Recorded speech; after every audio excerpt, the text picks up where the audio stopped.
एक ताज खान नाम के भक्त थे। करौली में पोस्ट ऑफिस में काम करते थे, चिट्ठियां इधर उधर पहुंचाने के। ये अच्छे मुसलमान थे। अच्छे मुसलमान मतलब जो इनकी परंपरा का नियम होता है, इतने बजे ये पाठ करना, ऐसे टोपी पहन के घूमना, इतनी बजे नमाज करने जाना, आदि आदि जो भी उनके क्रम होते हैं, वो सब नियम से करते थे। काली ताज खान दूर दूर तक वृंदावन से, ठाकुर जी से, श्री जी से कोई संपर्क नहीं, कोई संबंध नहीं, लेकिन स्वभाव अच्छा था, स्वभाव मीठा था, उग्र नहीं थे।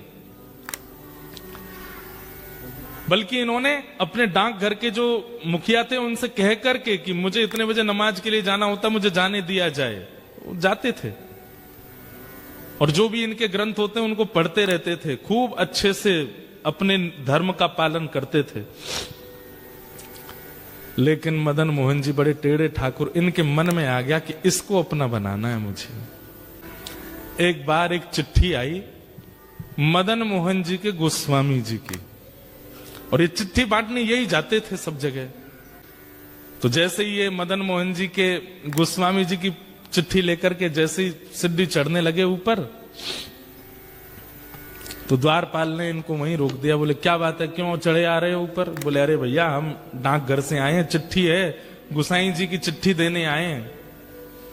बोले आप यहीं रुक जाओ, हम गुसाई जी को बुला के ला रहे हैं, भीतर मत आना। हाँ नहीं आ रहे, हमको भी कोई शौक नहीं अंदर आने का, यहीं खड़े हैं, बुला दो।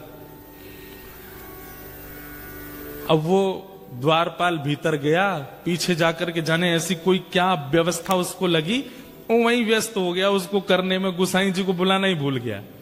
अब ये बाहर खड़े खड़े प्रतीक्षा करें, दोपहर हो रही है, इतनी तेज धूप पड़ रही है, अभी तक आए नहीं।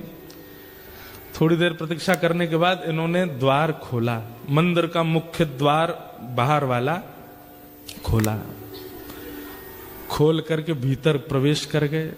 डर तो रहे थे कुछ हो नहीं जाए, इधर उधर देखा, गुसाई जी, अरे भैया द्वारपाल कहां हो, चिट्ठी हम लेके खड़े हैं, ले तो जाओ। कोई प्रत्युत्तर नहीं देवे। तभी इन्होंने देखा कि हवा से, हवा के भाव से एक खिड़की, मंदिर की एक खिड़की कभी बंद होती है, खुलती है। तो इन्होंने सोचा अंदर बोल के देख लेता हूं, इसके अंदर झांक के बोल देता हूं, कोई होगा तो आ जाएगा।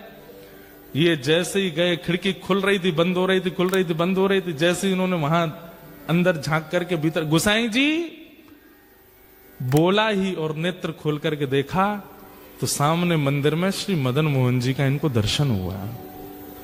त्रिभंग लली ठाकुर जी खड़े हैं और मंद मंद नेत्रों से, वैसे तो मूर्तिमंत ठाकुर जी ऐसे ही रहते हैं, लेकिन जैसे ही इन्होंने भीतर झांका तो ठाकुर जी इनको देख करके अपने नेत्र मटकाने लगे, ऐसे ऐसे करने लगे और बार बार ऐसे पलक झपकाने लगे। ये देख करके ये तो वहीं धड़ाम से गिर पड़े। अब तो इनके मन में वही भाव चले, ये कौन था? ऐसे कमल जैसे कटाक्ष नेत्र, ऐसी सांवली सूरत, ऐसे टेढ़ा सा ये पैर, ये टेढ़े से ये हाथ, ये पीतांबरी पहना, मुख पे वंशी धरे, ये कौन है ये? इन्होंने जैसे तैसे अपने आप को उठाया, जैसे ही पुनः चढ़ने लगे, इतने में ही द्वारपाल आ गया। ए, तुमको मना किया था भीतर मत आना, तुम भीतर घुसे चले आए। भैया तेरे हाथ जोड़, एक बार देखने दे, मैं चला जाऊंगा, मैं मेरे को नहीं आऊंगा, दोबारा नहीं आऊंगा, एक बार देखने। बोल बिल्कुल नहीं, निकलो यहां से बाहर। जैसे किसी प्यासे को 2 बूंद पानी पिला करके पानी दूर कर लिया जाए, वो स्थिति हो गई। चिट्ठी देकर के द्वारपाल को ये तो चले गए, लेकिन मन चुरा लिया ठाकुर जी ने। मेरो मन गिरधर छवि पे अटक्यो। काले खां चले गए, लेकिन अब चल रहे हैं तो भी नेत्र बंद करते हैं तो वही स्वरूप दिखाई दे रहा है। वो नेत्र अपने ऐसे ऐसे मटका रहे थे, वो अनुभव आ रहा है। एक जगह बैठे रह जाते हैं, सोचते रहते हैं ये कौन था, ये ग्वारिया बालक कौन था, ये सांवरा सलोना कौन था।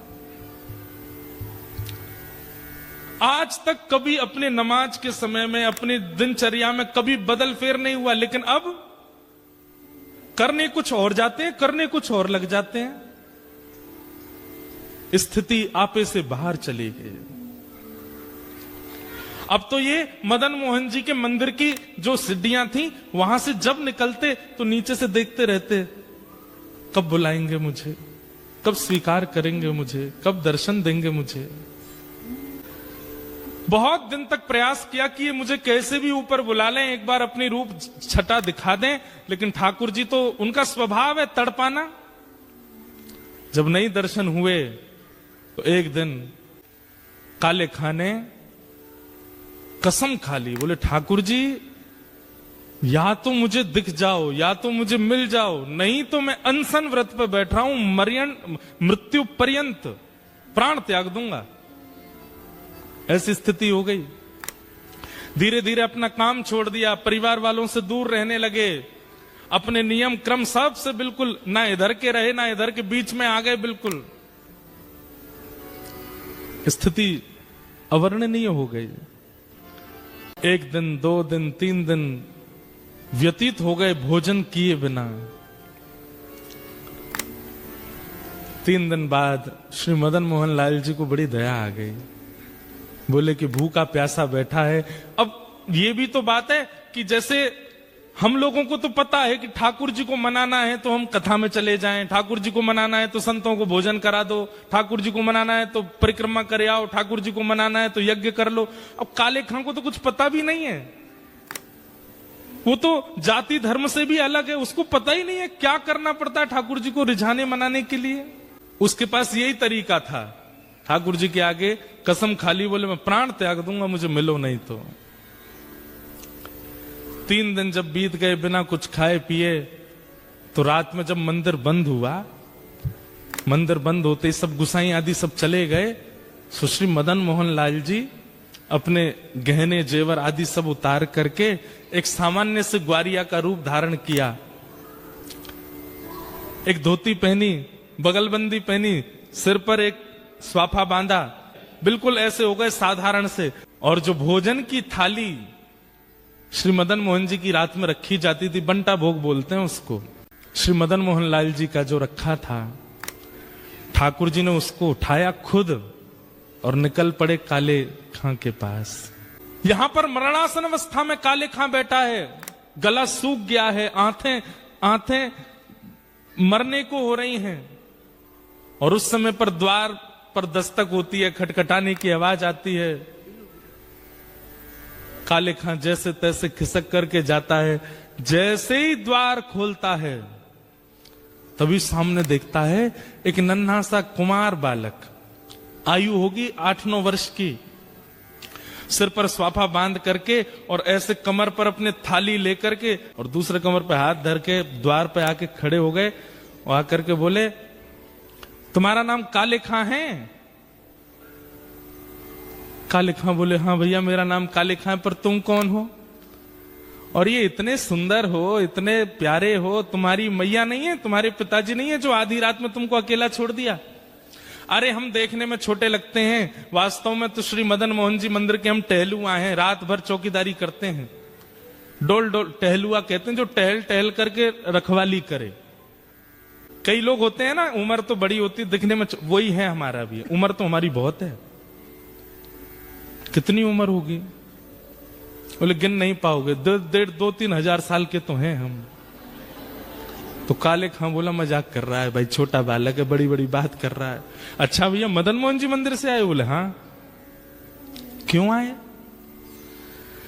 बोले को वहां के जो गोस्वामी जी है ना, पता नहीं उनके मन में क्या बात आई, मेरे को आकर के थाल पकड़ा दी और बोले जाओ जाकर के काले खां को प्रसाद दे आओ, बोल दो मदन मोहन जी ने प्रसाद भेजा है।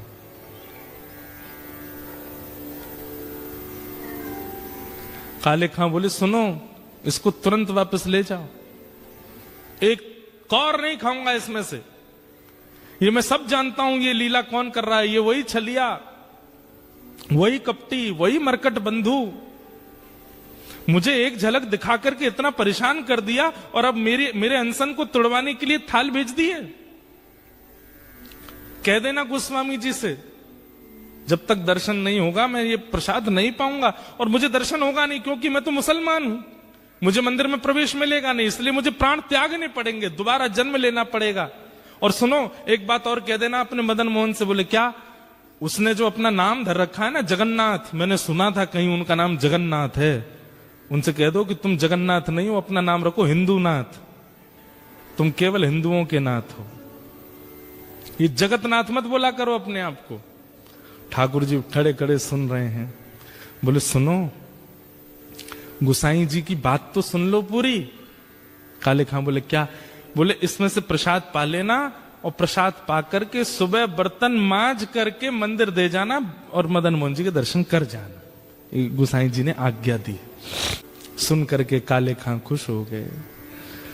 लेकिन अब स्थिति ये हो गई कि पहले तो हर जगह मदन मोहन जी दिखते थे, लेकिन अब वो टहलुआ दिख रहा है। अब ये मोहन थार उठा में तब भी टहलुआ का स्मरण हो, पूड़ी उठा में तो भी टहलुआ का स्मरण हो, सब्जी खा में तो भी। अब ये मन में विचार करने लगे, मेरे मन में कोई रोग हो गया है।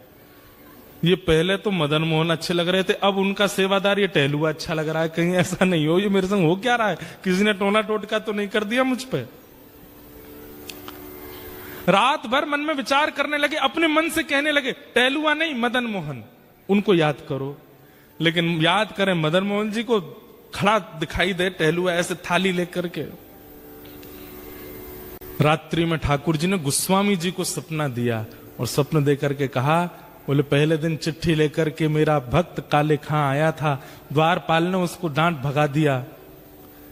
अरे गोस्वामी जी, मुझे उसको स्वीकार करना और मैं उसे स्वीकार कर चुका हूं। 3 दिन से अनशन व्रत पे था, मैं अपनी सोने की थाल में भोजन देकर के आया हूं। कल वो थाल धो करके जब मंदिर आवे सब उसको रोकेंगे, लेकिन आप आकर के उसको भीतर बुला लेना, मेरा दर्शन कराना। गोस्वामी जी बोले नाथ आपकी कैसी कृपा, आप जिसको स्वीकार कर लेते हैं फिर कुछ विचार नहीं करते। रात भर भोजन तो कर नहीं पाए, वो यही सोचने लगे टहलुआ टहलुआ। अरे नहीं नहीं मदन मोहन मदन मोहन मदन मोहन मदन मोहन नहीं, टहलुआ टहलुआ टहलुआ। मदन मोहन जी अब टहलुआ के रूप में उसको देखने लगे, वो वहीं प्रेम होने लगा। सुबह उठ करके सारी सामग्री साफ करी, पूरी थाली साफ करके बोला भैया गलती हो गई, मेरे तो मन को कोई रोग हो गया है, मैं जाके गोस्वामी जी को थाल दे दूंगा, बोल दूंगा मदन मोहन जी नहीं चाहिए, अपना टहलुआ दे दो, मैं तो उसी को देखता रहूंगा। यहां पर गोस्वामी जी सुबह सुबह आए, आते ही उन्होंने देखा कि मेरा स्वप्न सच है कि नहीं। तो मंदिर में प्रवेश करते सबसे पहले ठाकुर जी के भोग का थाल देखा, तो थाल वहां नहीं था। ये देखते ही गोस्वामी जी तो रोने लगे, हे कृपालनाथ ये कैसी कृपा, बड़े बड़े यज्ञाचार्यों को आपने स्वीकार नहीं किया, बड़े बड़े नाम जापकों को स्वीकार नहीं किया, बड़े बड़े भक्त जो दिन रात आपकी सेवा में लगे रहते हैं उनमें आपको कोई भाव नहीं दिखा, और एक मुसलमान, एक काले खान दूर दूर तक जिसने भजन नहीं किया उसके पीछे अपनी सोने की थाली दिया है रात में। जय हो आपकी। गोस्वामी जी प्रतीक्षा कर रहे हैं कब आएगा काले खान, लेकिन काले खान को तो अब गिल्ट फील हो रहा है भीतर से कि पहले प्रेमी कोई और था, अब प्रेमी कोई और हो गया है, अब तो मुझे टहलुआ चाहिए, अब तो मदन मोहन जी नहीं चाहिए। मंदिर द्वार पर जैसे ही पहुंचा, द्वारपाल से बोला सुनो ये थाली भीतर गोसाई जी को दे आओ। थाली तेरे पास कैसे आई? बोले कि उनको बोल देना रात में उन्होंने भिजवाई थी मेरे लिए टहलुआ के द्वारा। बोले कौन टहलुआ? अरे जो रात में मंदिर में रहता। बोले मैं ही तो रहता हूं रात में मंदिर में, मैं ही टहलुआ हूं यहाँ। बोले तुम नहीं, उस सुंदर वाला टहलुआ। बोले अच्छा तो मैं कुरूप हूं? बोले नहीं मैं ऐसा नहीं बोल रहा हूं, 2 होंगे ना तुम, एक सुंदर छोटा सा काजल लगा करके सिर पे पगड़ी बांध के बढ़िया पीली सी पिता, और बड़ी अच्छी सुगंधी आ रही थी उसमें से, क्या वर्णन करूं उसकी रूप माधुरी का मैं। वो टहलुआ। बोले सुन तू यहीं खड़ा रहे, कोई टहलुआ नहीं है, मैं ही टहलुआ हूं और मैं गोसाई जी को अभी बुला के लाता हूं, तेरी तो अभी खैर नहीं। भीतर गए, इतने में ही जाकर के थाल दिया। गोसाई जी बोले थाल लायो? कौन लेकर के आया थाल? बोले वो काले खान आया है द्वार पे, उसको भीतर नहीं लाए? बोले वो तो कह रहा है कि टहलुआ से मिलना उसको। और मैं ही टहलुआ हूं, वो पता नहीं कौन से टहलुआ का वर्णन कर रहा है। गोस्वामी जी निकल के बाहर आए, अपरस में थे फिर भी बाहर आ गए, नेत्रों में आंसू। काले खान, कौन आया था रात को? बोले आपके मंदिर का टहलुआ आया था। मुझसे गलती हो गई, पहले तो मुझे वो प्रिय लग गए थे, लेकिन अब मुझे वो टहलुआ ही चाहिए। मैं मंदिर में कभी नहीं आऊंगा, आप जितना कहेंगे मैं उतनी रकम दे दूंगा, केवल वो टहलुआ मुझको दे दो जो रात भर यहां टहलता है। ऐसे कटाक्ष नेत्र थे उसके, ऐसी सुंदर सी नासिका थी, ऐसी मधुर मुस्कान थी, ऐसी सुंदर उसने पगड़ी पहन रखी थी और उसमें से ऐसी अद्भुत सुगंधी आ रही थी। हे गोस्वामी जी, मैं आपके आगे हाथ जोड़ के कह रहा हूं, अगर दे नहीं सकते तो जैसे दर्शनार्थियों के लिए नियम है कि सुबह इतने बजे आओ, दर्शन होते हैं मदन मोहन जी के, सबको मदन मोहन जी के दर्शन कराओ, मुझे वो टहलुआ के दर्शन करा दिया करो बस। गोस्वामी जी बोले चल टहलुआ से मिलवाते हैं। पहली बार श्री मदन मोहन जी के मंदिर के अंदर गए, ढूंढ रहा है काले खान कहां है, कब दिखेगा कब दिखेगा। तो बाकी सबको तो श्री मदन मोहन जी पाषाण रूप में दिख रहे थे, लेकिन काले खां को वो रात वाले टहलुआ के रूप में दिख रहे थे। ये रहे तेरे टहलुआ।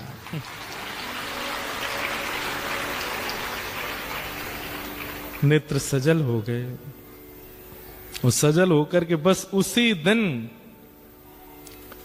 मदन मोहन जी के श्री चरणों को प्रणाम किया। बोले स्वयं ठाकुर जी टहलुआ बन के आए मेरे घर पे, इतना श्रम किया और जीवन भर के लिए श्री मदन मोहन जी के दास बन गए। कौन? काले खान।